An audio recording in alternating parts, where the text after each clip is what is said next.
Hello everyone, my name is Lisi Jolu Ate and I'm glad that you're watching this video. I'm really glad. Okay, so you might be wondering why I'm so excited you're watching this video. First and foremost, because I'm hoping that it will, if you require it, set you on a journey that will take you from where you are now to the place that you've always wanted to be.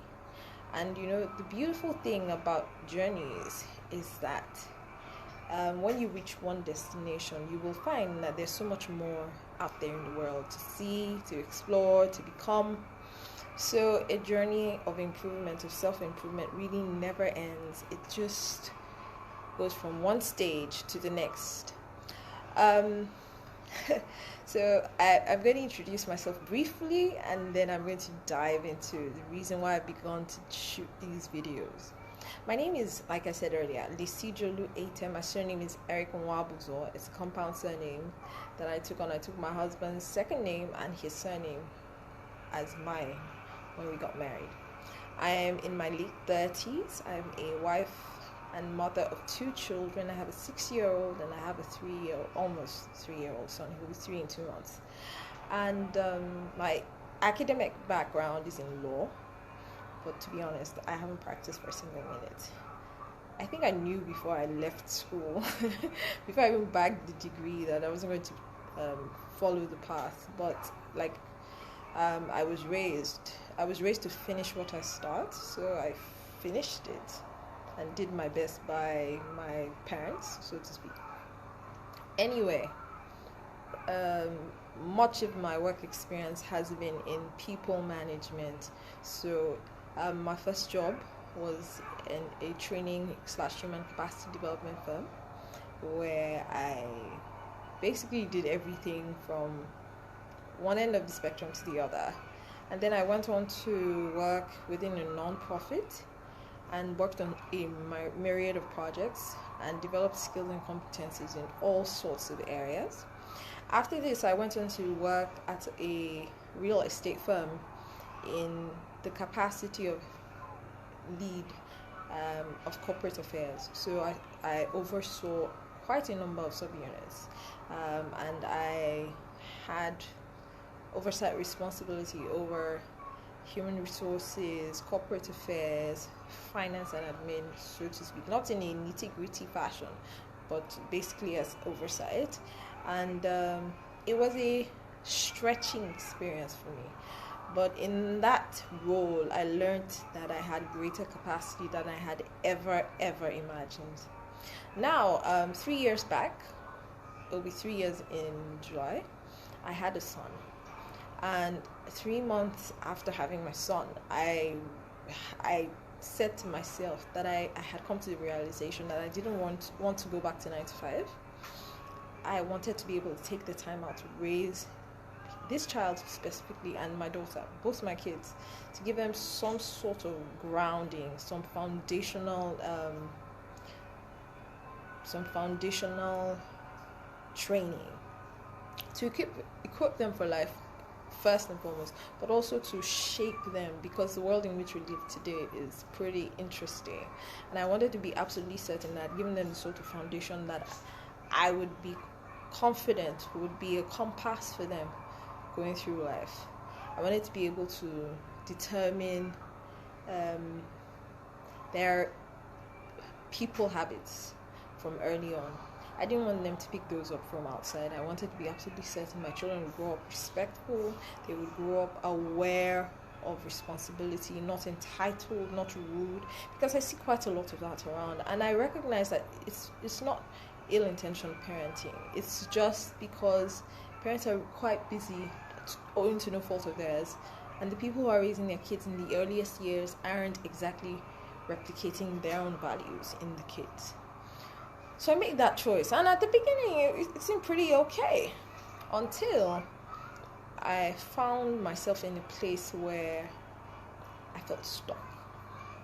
So I was fulfilled and somewhat satisfied with being a wife and a mom, but on the other hand, I kept wondering what else I could be doing with myself, especially the longer it took. And by the 2 year mark, I really was an emotional mess. I was a wreck. And in many ways, I lost myself. I disappeared. I vaporized. And the people who know me personally can tell you this. Not only did I disappear in my spirit and my soul and my mind, I actually disappeared from engagement. So my social media went like nowhere. My phones, people couldn't reach me on the phone. I stopped seeing people. I stopped going anywhere. I stopped doing much with myself. And I shrunk. I shriveled. And one day I looked at myself and said, I can't live like this. I can't continue to live like this. Granted, I made this decision, but what this decision has done for me is it has opened up a can of worms. I've come to see that without all of the things that were stilts holding me up and props, without all of those things, there's an emptiness and there's a vacuum, and I don't know what the source of it is, and I don't know how to plug it. So, I'm born again, I'm spirit-filled. So the first place I went was to God. But in my journey with God, I have learned something. God gives wisdom. God has principles. There are truths and there is knowledge available to mankind to make progress. But if you do not seek these truths, if you do not seek these principles, if you do not seek the wisdom concerning a particular thing, you can be born again, spirit-filled, tongue-talking, demon-chasing, and still struggle in certain areas of your life because you do not understand the principles. And then there are people who are not born again who will stumble upon these principles and who will recognize them for what they are and begin to utilize them, and they will achieve phenomenal results. And then here you are, born again, spirit-filled, wondering what on earth is going on. How come someone who is not as spiritually attuned as I am can be doing this? And then of course there comes this self-righteousness where you're attributing your success to sources and means other than God, and basically trying to say that they're doing things they shouldn't be doing, and that's why they're getting the results that they're getting.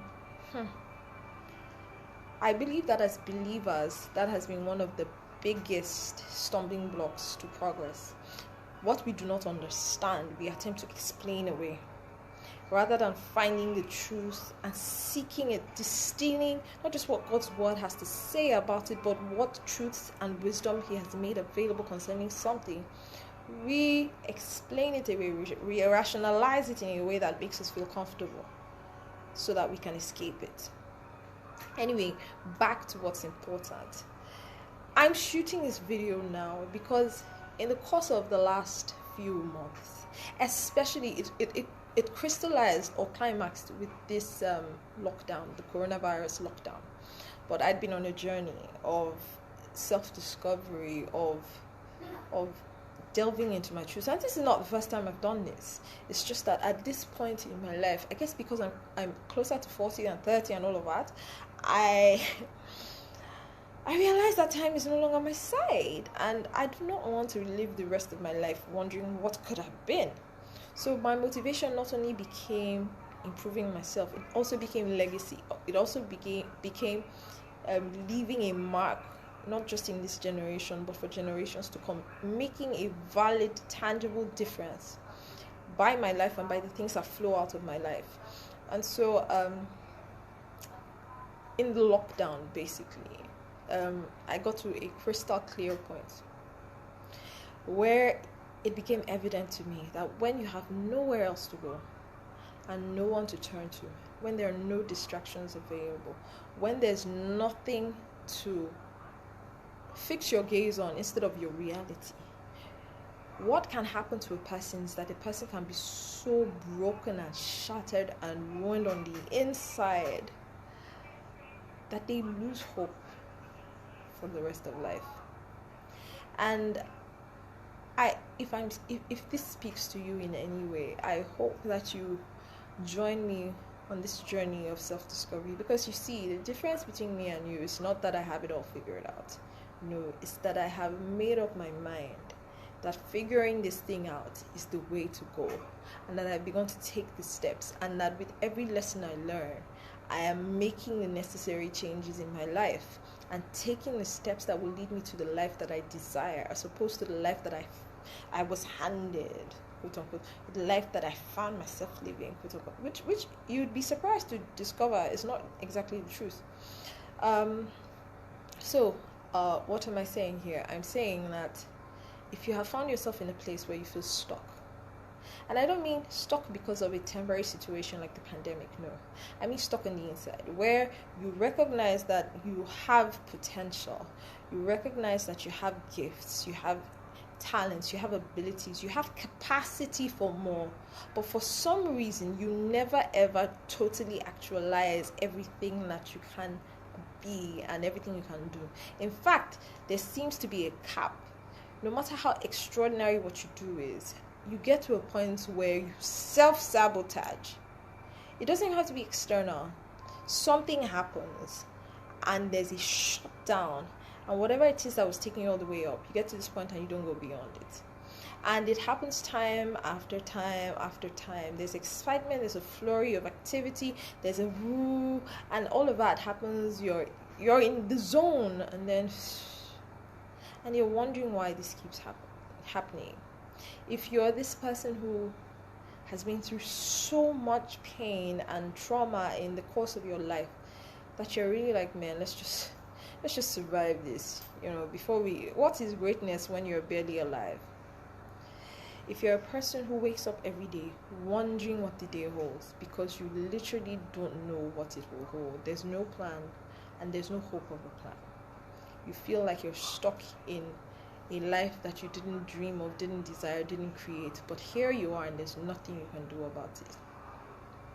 If you feel like you made one wrong choice, or two or three or several even, and those choices have led you to a place where you feel worthless. If you have made several decisions that at the time you thought were in your best interest, but now looking back on those decisions, you feel like you could have done different, you could have done better, and that regret has held you bound for so long and made it really difficult to see a brighter day up ahead.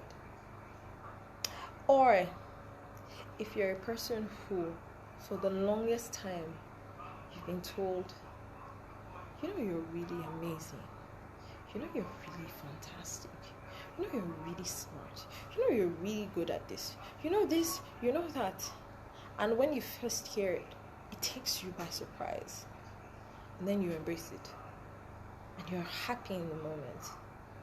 But the next time you hear the same thing, it still does take you by surprise before you embrace it, because deep down inside, for some reason, you don't know all that you're worth, and you don't see it.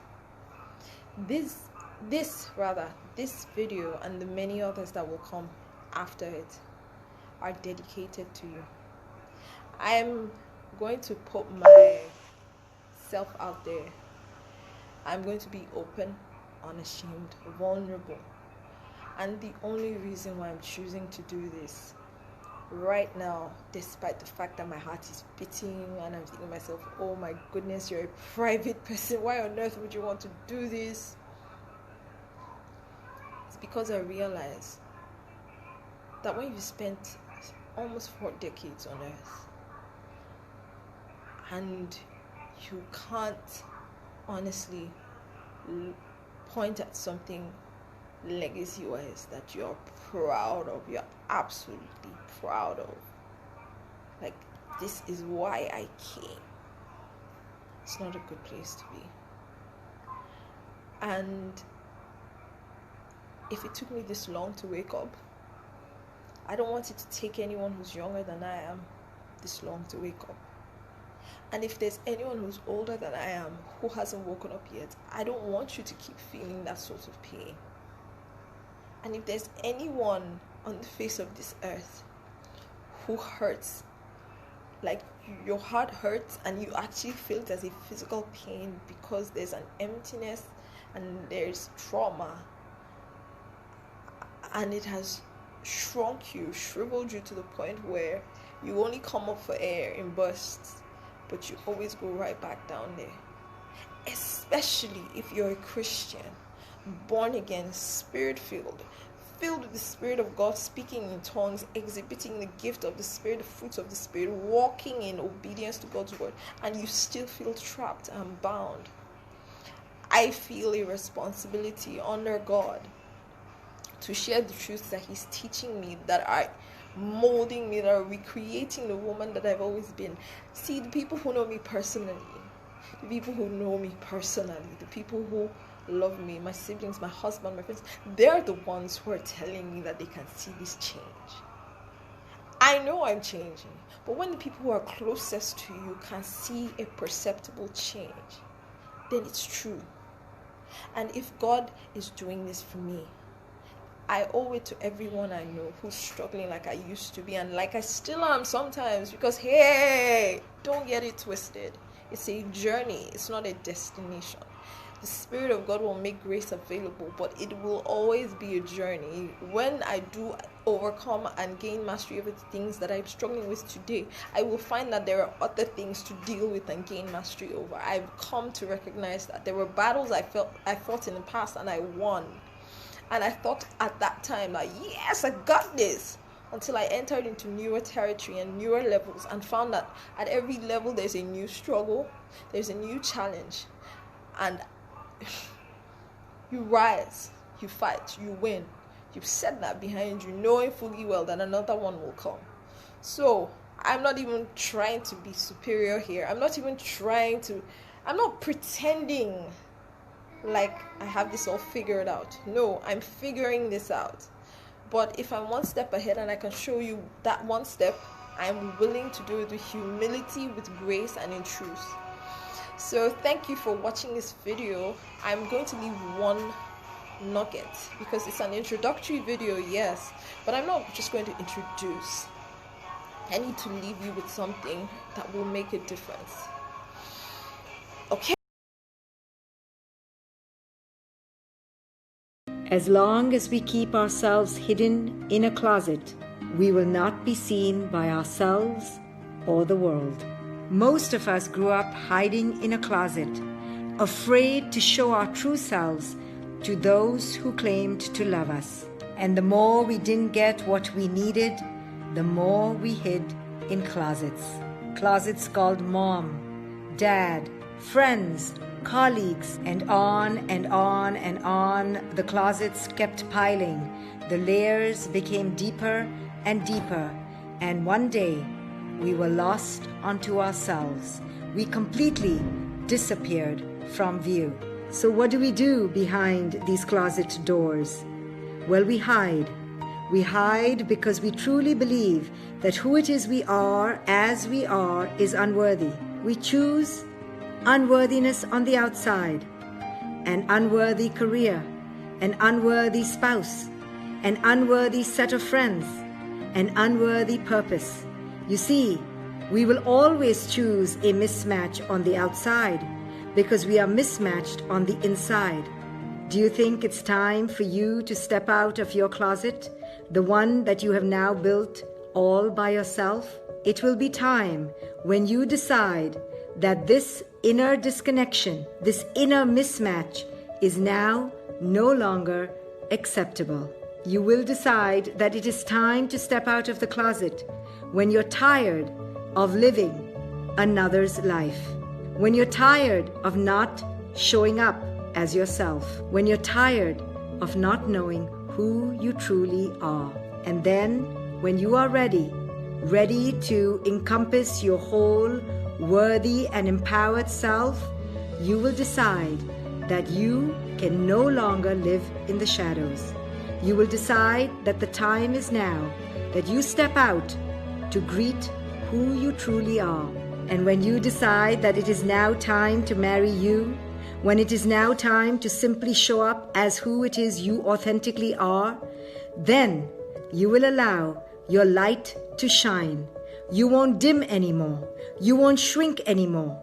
And this light will be undeniably honored by all around you.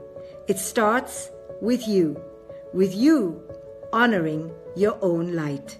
Are you ready to step out of your closet?